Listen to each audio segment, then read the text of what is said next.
Hello friends, मैं Rupesh Khetan GK GS class में आप सबका स्वागत करते हैं। इसके पिछले वीडियो में हमने हिस्ट्री में सल्तनत काल के बारे में पढ़ाया था। सल्तनत काल के हमारे 2 वीडियो बने थे। आप लोग यदि नहीं देखे होंगे तो सबको पिछला वीडियो जरूर देख लेंगे। सल्तनत काल में हमने बताया था 5 वंश जो है सल्तनत काल में राज किए थे। सल्तनत काल के अंतर्गत 5 वंशों ने शासन किया, जिसमें 1 नंबर में हमने पढ़ाया था गुलाम वंश। आज गुलाम वंश के बारे में हम लोग विस्तृत जानकारी लेंगे। अब गुलाम वंश के बारे में हमने यह भी बता दिया था कि इसका जो शासन काल था वह 1206 से लेकर के 1290 ईस्वी तक था। कब से कब तक था? 1206 से लेकर के 1290 ईस्वी तक था। गुलाम वंश की स्थापना कौन करता है, इसके बारे में जाना है। गुलाम वंश की स्थापना जो है 1206 ईस्वी में, 1206 ईस्वी में कुतुबुद्दीन ऐबक के द्वारा की जाती है। अब यहाँ पे एक चीज आता है, कुतुबुद्दीन ऐबक जो है 1206 ईस्वी में गुलाम वंश की स्थापना तो कर देता है, और गुलाम वंश का संस्थापक भी कौन होता है? कुतुबुद्दीन ऐबक ही रहता है। कुतुबुद्दीन ऐबक कौन था? सबसे पहले यह चीज जाने, यह कहाँ से आया। इसके पहले हम लोग कहा जाता है गौरी, मोहम्मद गौरी के बारे में हमने चर्चा किया था।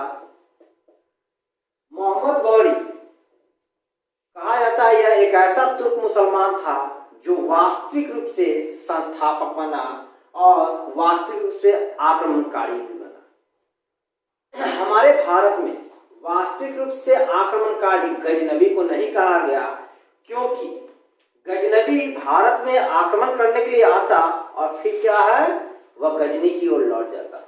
लेकिन मोहम्मद गौरी जो है भारत में आकर के आक्रमण किया और तुर्क राज की स्थापना की। कहा जाता है मोहम्मद गौरी काफी ज्यादा युद्ध जीते या कुछ गुलाम बनाए थे। मोहम्मद गौरी ने क्या किए थे? कुछ गुलाम बनाए थे, जिसमें मुख्य रूप से 4 इसके गुलाम थे। मुख्य रूप से 4 गुलाम थे। एक था कुतुबुद्दीन ऐबक, दूसरा था यल्दौज, तीसरा था कुबाचा, एक और था बख्तियार खिलजी।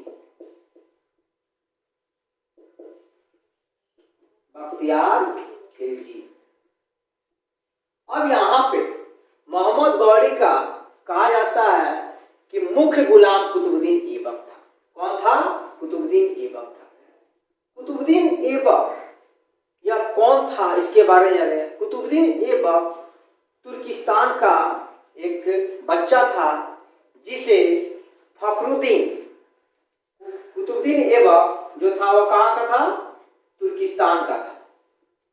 तुर्किस्तान का, और तुर्क जाति का था। और क्या था? तुर्क जाति का था। कुतुबुद्दीन ऐबक को एक व्यक्ति थे फखरुद्दीन अजीज कुकी,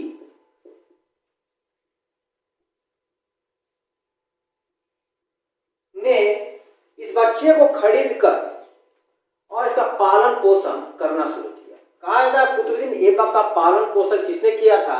फखरुद्दीन अजीज कुकी ने।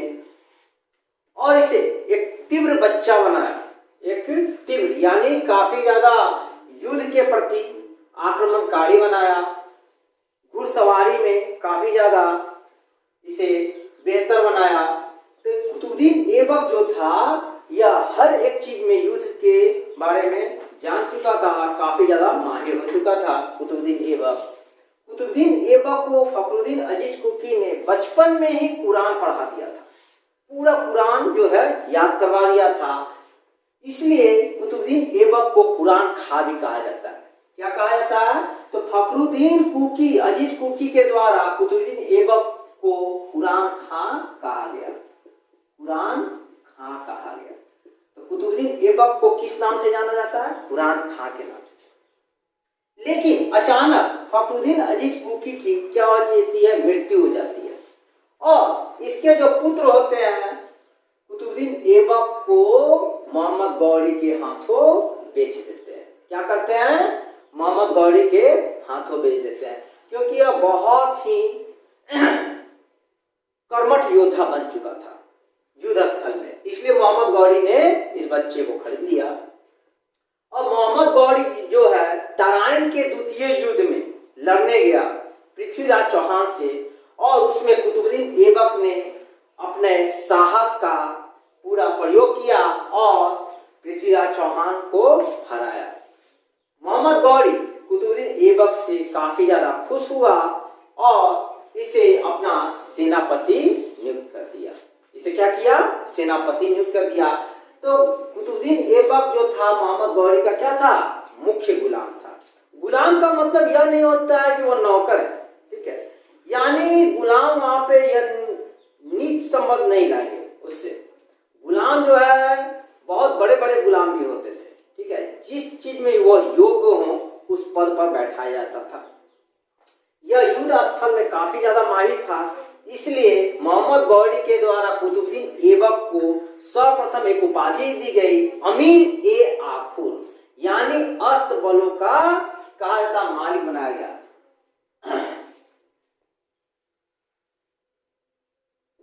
अमीर ए की उपाधि दी गई, अमीर ए आखुर की उपाधि दी गई। किसको? कुतुबुद्दीन ऐबक को। कहा जाता है कि मोहम्मद गौरी 1194 ईस्वी में चंदावर का युद्ध किया। उसमें भी कुतुबुद्दीन ऐबक ने क्या किया था? काफी ज्यादा अपने साहस का प्रयोग किया और चंदावर के युद्ध को भी जिताया था। 1192 ईस्वी में तराइन के द्वितीय युद्ध में चंदावर के और खोखरों के में सब में सहायता की थी। किसकी? अपने राजा की, यानी अपने स्वामी की। इसने क्या की थी? कुतुबुद्दीन ऐबक ने रक्षा की थी। इस तरह से हम समझ पा रहे हैं कुतुबुद्दीन ऐबक कौन था। तो कुतुबुद्दीन ऐबक जो था मोहम्मद गौरी का गुलाम था। मोहम्मद गौरी की मृत्यु जो है 1206 ईस्वी में हो जाती है। 1206 ईस्वी में हो जाती है। कहा था मोहम्मद गौरी जितना भी क्षेत्र जीता था भारत में, वह सब क्या किसको सौंप दिया? कुतुबुद्दीन ऐबक को, यलदौज को और कुबाचा को, 3 गुलामों को सौंप दिया। क्योंकि बख्तियार जो खिलजी था इसकी मृत्यु हो चुकी थी, इसी कारण इसने क्या किया था? कुतुबुद्दीन ऐबक को क्या किया था? दिल्ली और लाहौर का क्षेत्र दे दिया था। मोहम्मद गौरी ने कुतुबुद्दीन ऐबक को क्या क्या दे दिया था? दिल्ली एवं लाहौर। अब देखते चलेंगे यहाँ पर एक चीज, दिल्ली और लाहौर से ऊपर जाएंगे यहाँ पर तो ये वाला पाकिस्तान वाला भाग है। जिस समय यह अभी तो पाकिस्तान का भाग है, लेकिन उस समय क्या था? यह भारत का भाग था। तो कहा जाता है यहाँ पर सिंध एवं मुल्तान है, तो सिंध एवं मुल्तान पर कुबाचा को क्षेत्र दे दिया। सिंध एवं मुल्तान का क्षेत्र जो है किसको दे दिया? कुबाचा को दे दिया। और यलदौज को जो है गजनी का क्षेत्र दे दिया। यलदौज को गजनी का क्षेत्र दे दिया। इस तरह से कहा जाता है सब कोई अपने अपने क्षेत्र में। लेकिन यह काफी ज्यादा विश्वासी था और कहा जाता है कि भारत में काफी ज्यादा क्षेत्रों पर आधिपत्य कर चुका था। तो कहा जाता है कि यहाँ से पंजाब से, हरियाणा से, यूपी से, बिहार, झारखंड और वेस्ट बंगाल तक जो है इसने अपने क्षेत्र को काफी ज्यादा अधिकार में रखा था। किसने? कुतुबुद्दीन ऐबक। कुतुबुद्दीन ऐबक ने 1206 ईस्वी में क्या किया? गुलाम वंश की स्थापना की। किसकी की? गुलाम वंश की स्थापना की।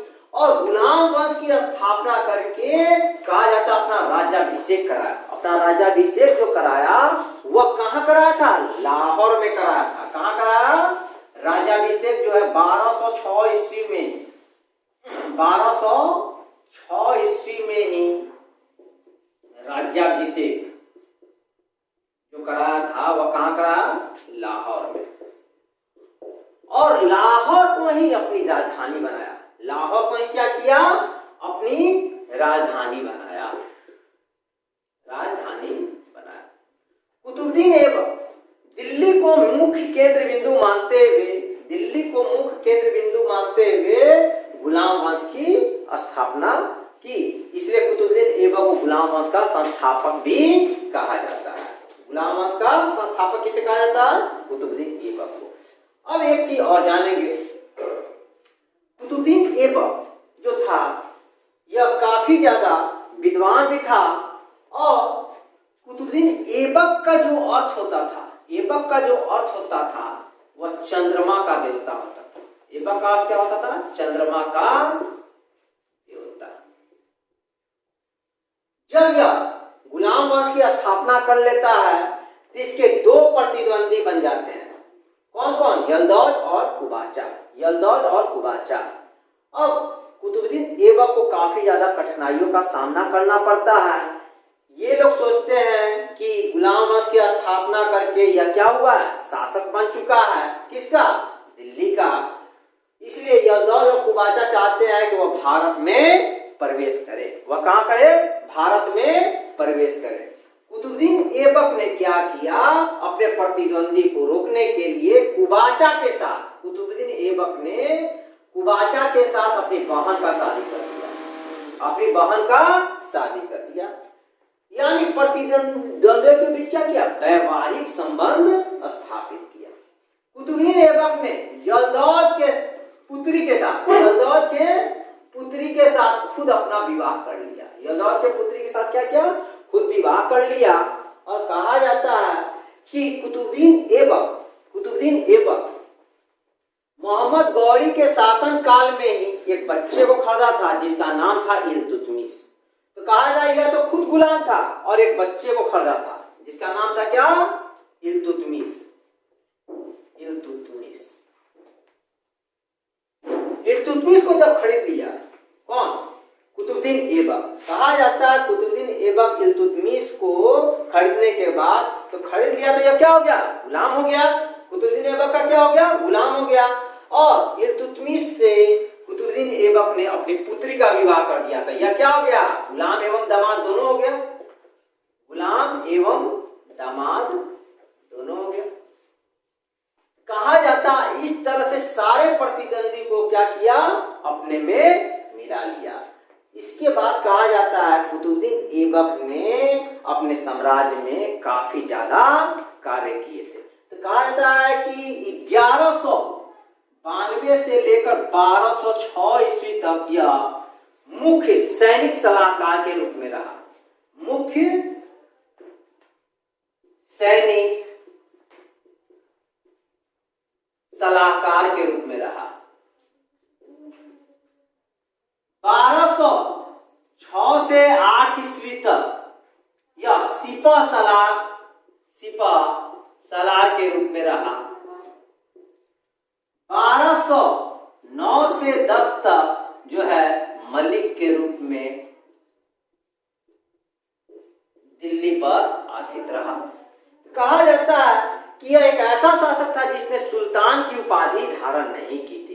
तो क्वेश्चन आता है कि सल्तनत काल में कौन ऐसा शासक था जिसने सुल्तान की उपाधि धारण नहीं की थी? तो कुतुबुद्दीन ऐबक ने जो था सुल्तान की उपाधि धारण नहीं की थी, सुल्तान की उपाधि धारण नहीं की थी। अब एक चीज था, कुतुबुद्दीन ऐबक काफी ज्यादा दयालु था, ठीक है, और गरीबों को क्या करता था? लाखों में दान दिया करता था। इसलिए कुतुबुद्दीन ऐबक को चंद्रमा का देवता कुरान खां, चंद्रमा का देवता कुरान खां,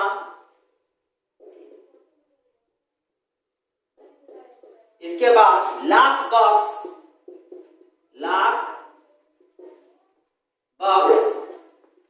और एक इतिहासकार थे मिन्हाज, जिन्होंने इसे हातिम द्वितीय या हातिम ताई की भी उपाधि दी थी। इसलिए इसे हातिम द्वितीय के नाम से भी जाना जाता है, हातिम द्वितीय के नाम से जाना जाता है। इसके अलावा इसे मलिक के नाम से भी जाना जाता है। इसके अलावा क्योंकि इसने सुल्तान की उपाधि धारण नहीं की। इसके अलावा मलिक है, यह हाथियों का भी दान दिया था। इसे पील बख्श भी कहा जाता है। इसे क्या कहा जाता है? पील बख्श भी कहा जाता है।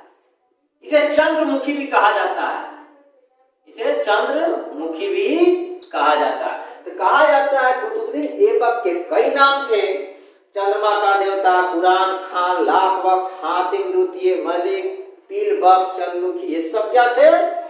कुतुबुद्दीन ऐबक के नाम थे। ठीक है, अब नेक्स्ट वीडियो में हम लोग जानेंगे कुतुबुद्दीन ऐबक के द्वारा किए गए कार्य। इसने बहुत सारे कार्य किए। तो मिलते हैं नेक्स्ट वीडियो में कुतुबुद्दीन ऐबक के साथ। धन्यवाद।